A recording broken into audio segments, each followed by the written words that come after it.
The little town is named Hereford.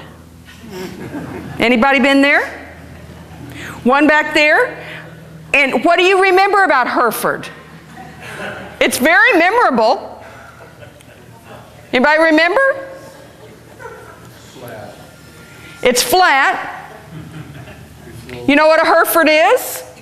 Cow. It's a cow. It smells. When I was growing up, there were 2 million cattle within a radius of 20 miles. And any way the wind blew, and the wind always blows. The ranchers always told my preacher daddy, don't complain, it's the smell of money.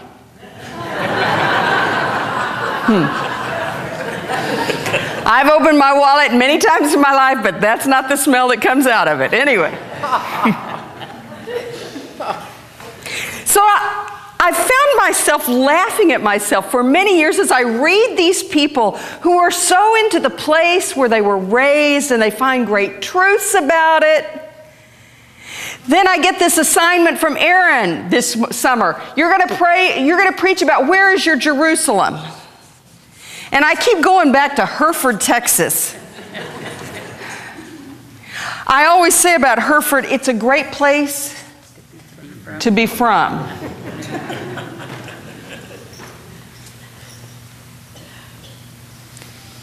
But a couple of weeks ago, we had a little mini family reunion in Sedona, Arizona. Now that's a Jerusalem place, isn't it? And one night I gathered up my family, threw them in the car about 10 o'clock at night, and they thought I was crazy. My dad was secretly hoping I was taking him for ice cream because I had started a diet and was refusing to buy the stuff. And we drove out of town. And we went off on a side dirt road, and I knew they were all thinking I had gone Looney Tunes. And I stopped the car and I turned off the lights. And I said, now, get out of the car. And by that dark sky city, no lights can shine up there. You see the universe in all its splendor.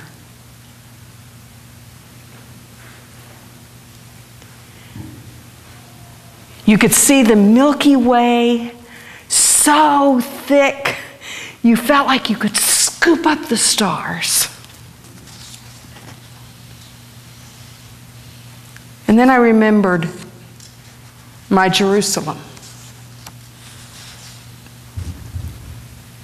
Across the alley one way and down the block and around the corner the other lived Rogine and Jim. Jim was a year younger, Rogine was a year older, and we'd been together since grade school. But we also went to the same church, and so we had that youth group and the vacation Bible schools. Jim and I were in the band together, both of us playing oboe. He was good, and I was not. By the time we were in high school, they'd graciously moved me to the percussion section to play the bells. But we had this ritual, you see. At least once a week, we would gather in one of our yards with a blanket, and if we were really good, a can of soda, and we would lay out and look at the stars and talk about life.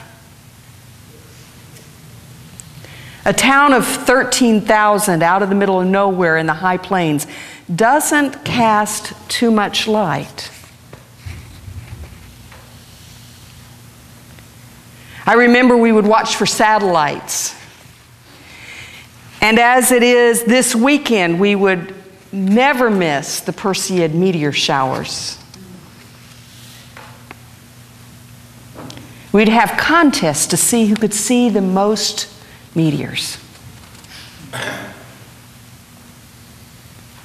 And with those two people with whom I am still in contact, and Rogine and Jim still live together, neither of them ever married, I felt safe. That's my Jerusalem. That and this ritual of coming in and singing songs, some of whom you know and love and others you hate, and you sing anyway, and a lot you go, I haven't heard that one before. And shake hands with people old and new. Ground.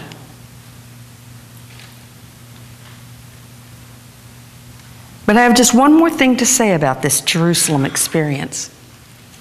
It's not only given to us to lower our anxiety, to help us feel safe.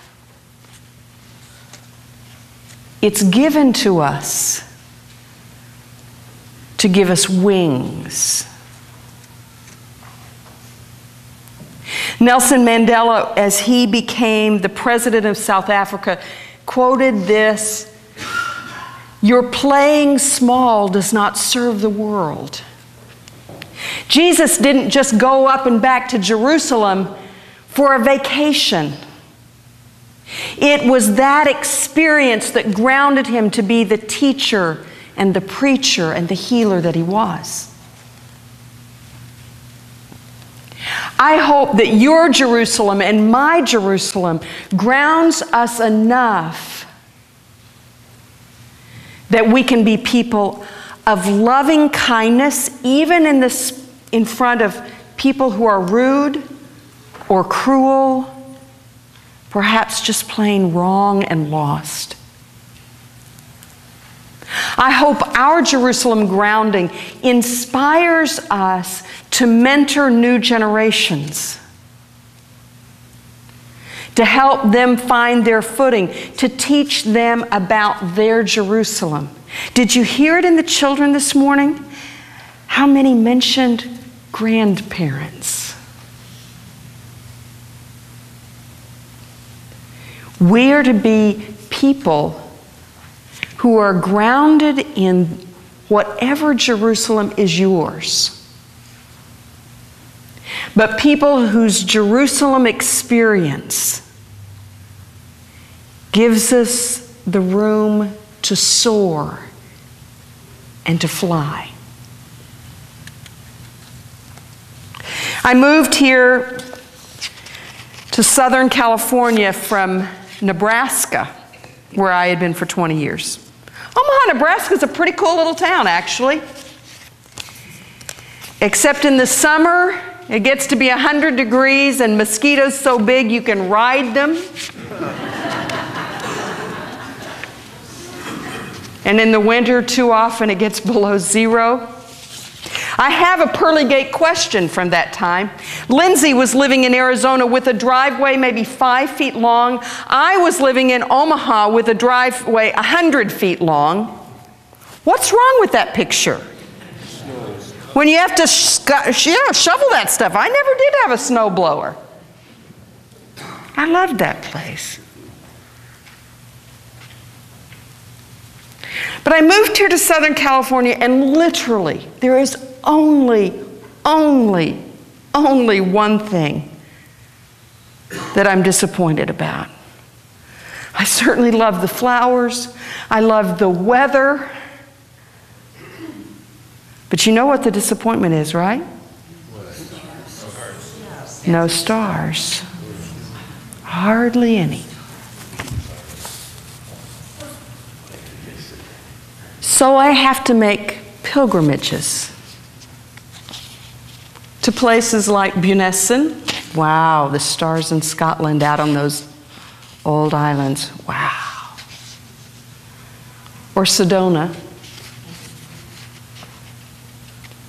Or sometimes just sitting on my back patio, closing my eyes and remembering. Where's your Jerusalem? And does it give you wings?